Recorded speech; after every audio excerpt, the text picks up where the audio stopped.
Hello दोस्तों and welcome back to और एक नई वीडियो में आपका स्वागत है। आज की इस वीडियो में मैं बात करने वाला हूँ कुछ नई श्लोक के बारे में।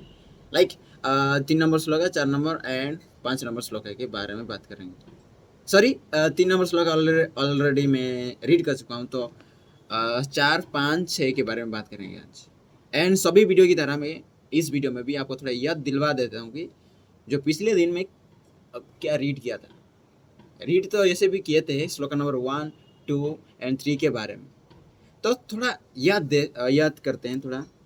उसमें श्लोक नंबर 1 में ये था कि हे प्रियो, अनेक प्रकार के शास्त्र हैं, उन्हें कितना भी बार भी पढ़ लो, ये सुन लो, पर तुम्हें शांति प्राप्त नहीं होगी। शांति तभी प्राप्त होगी जब इन सबको पूरी तरह विस्मृत कर दोगे। अब कितनी बार भी शास्त्र पढ़ लो, शास्त्रों को सुन लो, लेकिन आपको कुछ शांति नहीं मिलेगी जब तक उसे आप विस्मृत नहीं करते हैं उसे। हाँ, नेक्स्ट आती है श्लोक नंबर 2 के बारे में। मतलब श्लोक नंबर 2 ये कहता है, हे आत्मा विज्ञ, तू भोग करे, समाधि लीन हो जाए या कर्मरत रहे, जब तक तेरा चित्त सभी कामनाओं और आशा से रहित ना हो जाएगा, तब तक तुझे कुछ भी अत्यधिक रोचक ना लगेगा, अर्थात आनंद नहीं आएगा। मतलब जब तक आप चित्त से सभी काम वासनाओं को दूर करना देते हो, तब तक आपको आनंद नहीं आएगा, रोचक नहीं लगेगा। ओके, ये जिंदगी से आपको रुचि है, तब तक आपको खुशी नहीं मिलने वाली है। ओके, ये श्लोक नंबर 2 कहती है। नेक्स्ट श्लोक नंबर 3 ये कहता है, दैट इज, जगत में सभी मनुष्य प्रयास पूर्वक कर्म करते हैं, फिर भी सभी दुखी हैं। इस सत्य को कोई नहीं जानता है। प्रयास ही दुखों का कारण है। इस सत्य को जानने वाला कोई बिरला सत्पुरुष होता है, जो सहज रूप से परमानंद को प्राप्त करता है। ओके, एंड थर्ड श्लोक नंबर 3 ये कहती है कि जो सबसे बड़ा जो दुख का कारण है वो है कर्म और प्रयास करना, वो सबसे बड़ा दुख का कारण है। ओके, ये था श्लोक नंबर 1, 2 एंड 3 के बारे में जो रिवाइज कर पाते हैं आप। तो नाउ हम चलते हैं आज की जो रीडिंग है श्लोक नंबर 4, 5 एंड 6 के बारे में। तो first of all I would like to read the shloka number 4। श्लोक नंबर 4 ये कहता है, व्यापारे खिद्यते यस्तु निमेषन्नमेष ये योरपि तस्तालस्य धूरिणस्य सुखम अन्यस्य कस्यचित्। ओके, इस श्लोक की जो सामान्य अर्थ है, दैट इज, जिस विषय रिक्त व्यक्ति को पलक खोलने बंद करने जैसे सहज कर्म में ही आलस्य होता है, उसके जैसा सुखी कौन होगा। अर्थात जो विषय में प्रवृत्ति नहीं है, वही इस संसार में सुखी है। मतलब कर्म में ही आलस्य होता है, जब पलक खोलने बंद करने जैसे सहज कर्म है। एंड इसका जो विशेष विवेचना की जो बात किया जाए ना, दैट इज, अष्टावक्र पुनः प्रयास के विषय में बता रहे हैं। शारीरिक क्रिया जो कि सहज संचालित है, उनमें प्रयास नहीं करना पड़ता। सांस लेने के लिए कोई प्रयास नहीं करना पड़ता। यह स्वतः संपादित वाली क्रियाएं हैं। आत्मज्ञानी भी प्रयास रहित होता है, वह कर्मरत भी होता है, तो भी प्रयास नहीं करता। उसे सहज संपादना का ज्ञान है, क्योंकि वह कर्म के फल में आसक्त नहीं, वह किसी आशा में कर्मरत नहीं, वह कर्तव्य निर्वाहन कर रहा है, वह लिप्त नहीं है, सहज कर्म करता है, सहज रहता है। सहज रहना ही सुख है। अज्ञानी के लिए यह बहुत अधिक कठिन है, क्योंकि वह प्रयासों के कारण सहज नहीं रह पाता। फल प्राप्ति की आशंका उसे विचलित किए रहती है। पता नहीं सफल हुआ ना हुआ, आत्मज्ञानी तो कर्म में प्रभावी हो जाता है, सहज है, हुआ ना हुआ उसे क्या, वह प्रयास नहीं करेगा। जो सहज है उसमें प्रयास किया, पल के स्वतः खुलती और बंद होती है, इसमें क्या प्रयास करना। आत्मज्ञानी इसी कारण सहज सुखी है, वह विषय मुक्त है और विषय मुक्त निष्काम कर्म करता है। एंड ये था श्लोक नंबर 1। श्लोक नंबर 1 ये श्लोक नंबर 1 सॉरी श्लोक नंबर 4 ये कहता है कि जो आत्मज्ञान होता है सत्पुरुष, वह सहज ही काम करते हैं, जो कि वो कर्मरत करना ही नहीं पड़ता उसे। जैसे कि हमारे आंखें की जो पलक है वह स्वतः पलक जपती है, उसे कुछ करना नहीं पड़ता। नेक्स्ट श्लोक नंबर 5 के बारे में, दैट इज इदम कृतम इदम नेति द्वंद्वे मूर्त यदा मनः धर्मार्थ काम मक्ष्येषु निरपेक्ष्य तदा भवेत्।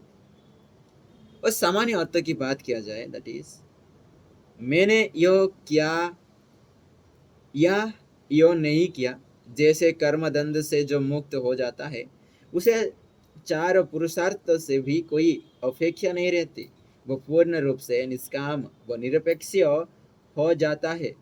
और विशेष विवेचना की मैं बात कर रहे हैं, दैट इज धर्म अर्थ काम व मोक्ष में चार पुरुषार्थ व्यक्ति के जीवन में बहुत महत्व रखते हैं।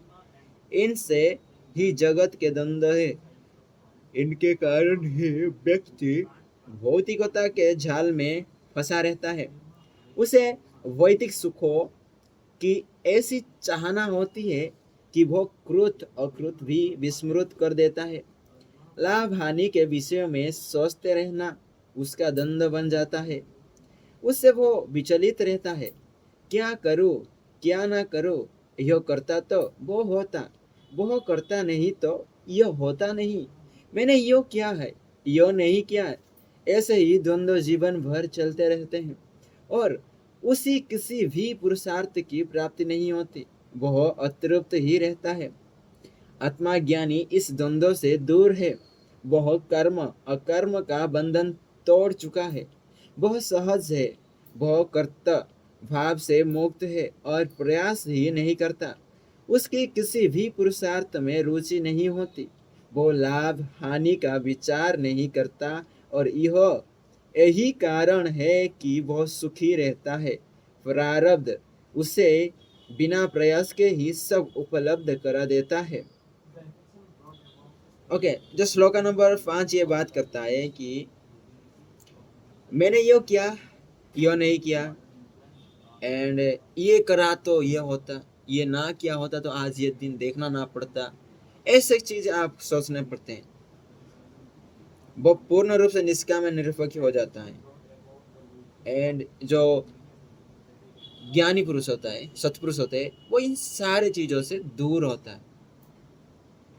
ओके, नेक्स्ट होता है श्लोक नंबर 6 के बारे में, दैट इज विरक्त विषय दृष्टा रागी विलय ललुफः ग्रहमख्य विहीनस्तु न विरक्त न रागवान।